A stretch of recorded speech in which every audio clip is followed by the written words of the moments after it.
Masala omelette ഉണ്ടെങ്കിൽ ചോറിൻ്റെ കൂടെ വേറെ കറി ഒന്നും വേണ്ട.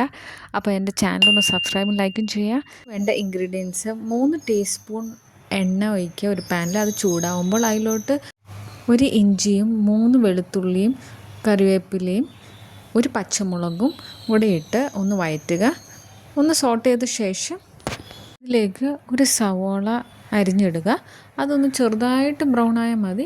അതിനുശേഷം മുളക് പൊടി 1 ടീസ്പൂൺ, മഞ്ഞൾപ്പൊടി 1/4 ടീസ്പൂൺ, കുരുമുളക് പൊടി 1/2 ടീസ്പൂൺ, ഗരം മസാല 1/2 ടീസ്പൂൺ, ഉപ്പ് ആവശ്യത്തിന് എല്ലാം കൂടെ ഒന്ന് മിക്സ് ചെയ്ത് അതിൻ്റെ പച്ചമണം മാറിയ ശേഷം മുട്ട അതിലോട്ടിടാം. അതിന് മുമ്പായിട്ട് മുട്ട ഒന്ന് അടിച്ചിട്ട് അതിൽ കുരുമുളക് പൊടി ഉപ്പ് എല്ലാം കൂടെ ഇട്ടൊന്ന് അടിച്ചിട്ട് ഇതിലോട്ട് ഒഴിച്ച ശേഷം ഒരു 2-3 മിനിറ്റ് ഒന്ന് വയ്ക്കുക. എന്നിട്ടൊന്ന് മറിച്ചിടുകയും ചെയ്യുക.